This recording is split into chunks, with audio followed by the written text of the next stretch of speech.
खबर आपको बताते हैं, जहां दिल्ली से बड़ी खबर आ रही है सामने। दिसंबर में होगा संसद का शीतकालीन सत्र। 4 दिसंबर से शुरू होगा शीतकालीन सत्र और 22 दिसंबर तक चलेगा यह शीतकालीन सत्र। 2 दिसंबर को होगी सर्वदलीय बैठक।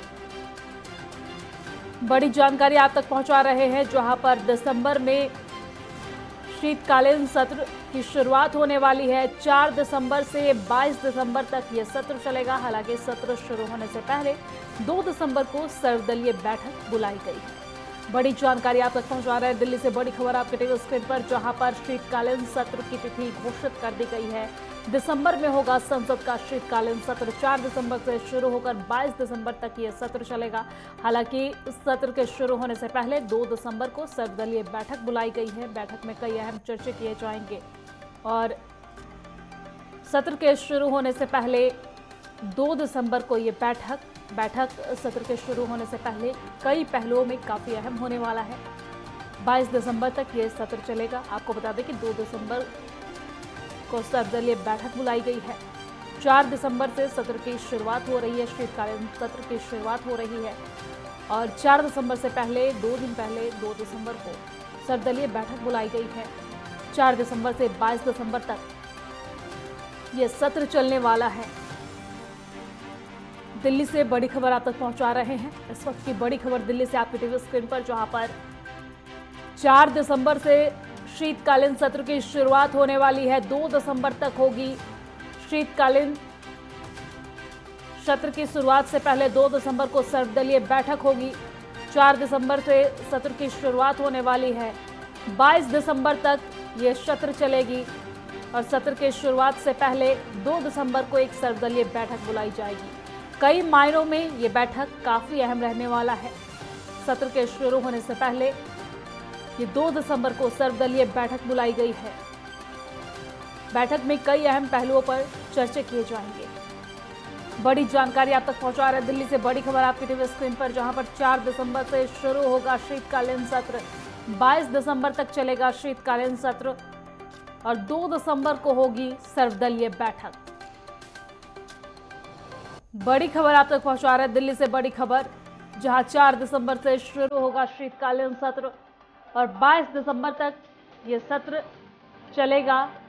हालांकि सत्र के शुरू होने से पहले 2 दिसंबर को एक सर्वदलीय बैठक बुलाई गई है।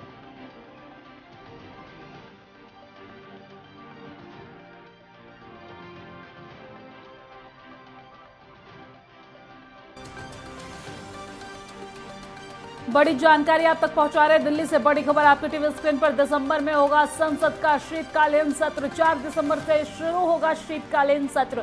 22 दिसंबर तक यह सत्र चलेगा। हालांकि सत्र के शुरू होने से पहले 2 दिसंबर को सर्वदलीय बैठक बुलाई गई है। बैठक में कई अहम बिंदुओं पर चर्चा होगी। सत्र को लेकर चर्चा हो सकती है। हालांकि यह सर्वदलीय बैठक है जिसमें तमाम पहलुओं पर चर्चा की जाएगी। ये बैठक सत्र के शुरू होने से पहले काफी अहम होने वाला है और 2 दिसंबर को सर्वदलीय बैठक बुलाई गई है। हालांकि 4 दिसंबर से शीतकालीन सत्र की शुरुआत होगी। 22 दिसंबर तक शीतकालीन सत्र चलेगी और 2 दिसंबर को सर्वदलीय बैठक होगी। बड़ी जानकारी आप तक पहुंचा रहे हैं दिल्ली से बड़ी खबर आपके टीवी स्क्रीन पर, जहां दिसंबर में शीतकालीन सत्र की शुरुआत होगी। 4 दिसंबर से 22 दिसंबर तक यह शीतकालीन सत्र चलेगा। 2 दिसंबर को सर्वदलीय बैठक बुलाई गई है। सत्र के शुरू होने से पहले यह बैठक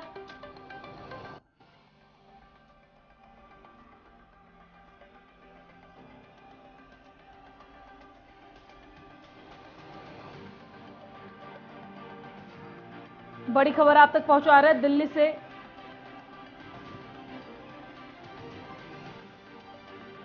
और इसी खबर पर ज्यादा जानकारी के साथ हमारे साथ रमेश ठाकुर, वरिष्ठ पत्रकार, हमारे साथ जुड़ गए हैं। सबसे पहले स्वागत है सर आपका।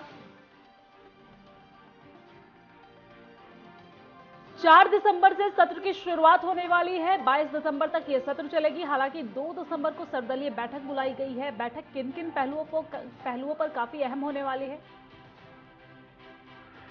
देखिए जब कोई सत्र स्टार्ट होता है उससे पहले परंपरा रही है कि सारे सर्वदलीय एक बैठक हो, सारे नेताओं के साथ में मंत्रणा की जाए, उन मुद्दे पर जो बिल आने वाले हैं, जिन बिलों पर चर्चा होनी है, जो पास हुए हैं, जो पेंडिंग में रह गए हैं, तो उन सब पे मुद्दे पे होती रहती है। लेकिन पिछली बार भी जब हमने देखा था तो जब सत्र स्टार्ट हुआ तो उससे पहले ये मुद्दा उठा था और सर्वदलीय बैठक हुई थी, तो कई सारे ऐसे मुद्दे थे जिन पर बातचीत नहीं हो पाई थी, चीजें आगे नहीं बढ़ पाई थी, और फिर उन बिलों पे जिन पे बात नहीं हो पाई थी उन बिलों को जबरदस्ती सरकार ने पल पे लाने की कोशिश करी।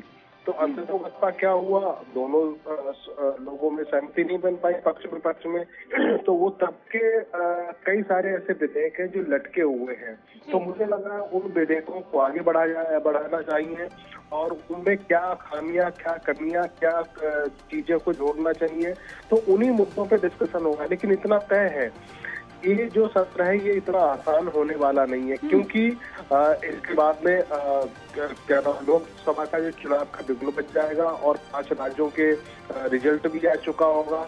तो चीजें सरकार के लिए आसान नहीं है। हालांकि इस समय देखा जाए जो विपक्ष वो पूरी तरीके से लीड लिया हुआ है और चुनावों में भी उन्होंने अच्छी तरीके से तैयारियां की है, तो एक मनोवैज्ञानिक जो दबाव मुझे लग रहा है सरकार के ऊपर रहेगा। 4 दिसंबर से सत्र की शुरुआत होने वाली है। इस साल जो सत्र है, ये जो शीतकालीन सत्र है, इनमें किन किन बिंदुओं पर चर्चा हो सकती है? कौन कौन से वो खास मुद्दे होंगे जो विपक्ष की तरफ से उठाए जाएंगे? देखिए, सबसे पहले तो देखो आईटी का एक मसला है। इस समय डीप फेक का जो मामला चल रहा है, सरकार ने बहुत कोशिश की है कि इसको डीप फेक, जिस तरीके से निष्ठा का हनन लोगों का हो रहा है। कल मेरी किसी से बात हो रही कांग्रेस के बड़े लीडर पे, उन्होंने कहा कि सरकार को इस बार जरूर कहेंगे कि जब सरकार खुद दुखी है इस चीजों को लेके, क्यों ना कानून बनाया जाए। एक तो मुद्दा ये हो गया। दूसरा ये है जो वुमेन रिजर्वेशन के जब लाने की बात कही जा रही है, पटल पे स्वीकृति मिल गई है, तो सरकार पे ये दबाव डालेगी विपक्ष की इसको अमली जामा क्यों नहीं पहना रहे हो और इसको इम्प्लीमेंट क्यों नहीं कर रहे हो, आप 27 तक वेट क्यों कर रहे हो। भाई चुनाव लोकसभा के भी होने वाले हैं और राज्यों के चुनाव हो रहे हैं, तो रिजर्वेशन जब आपको वुमेन को जब देना है तो इसी में दे दो, देरी क्यों। और सही बात है, कोई मुद्दा जब आता है तो उसको लगे हाथ तुरंत उसको लागू कर देना चाहिए।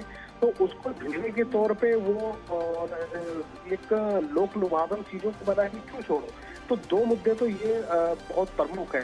उसके बाद में जो कृषि को लेके जो चीजें पहले से चल रही है कि कृषि हरित क्रांति के क्षेत्र में हमें आगे बढ़ना है, एमएसपी को तुरंत ही लागू करना है। और एमएसपी में आपने 23 ऐसी फसलें जिसपे आपने एमएसपी लागू की हुई है, आपको ओवरऑल फसलों के एमएसपी लागू करना पड़ेगा। इस पे मुझे लग रहा है विपक्ष का बड़ा जोर रहेगा। और सबसे बड़ी बात है सिक्योरिटी को लेके, सुरक्षा को लेके और महंगाई किस तरीके से काबू की जाए। तो इन सारे मुद्दों को लेके सामूहिक तौर पे विपक्ष पूरी तरीके से सतर्क भी है, मजबूत भी है, उनकी भी मीटिंगें हो रही हैं, बड़े नेताओं की बातें हो रही हैं। तो ये सारे को लेके मुझे लग रहा है इस बार सर्वदलीय बैठक में सारे मुद्दे के उठेंगे और उठाने जाने चाहिए भी। ठीक है, शुक्रिया तमाम जानकारी साझा करने के लिए और हमारे साथ जुड़ने के लिए।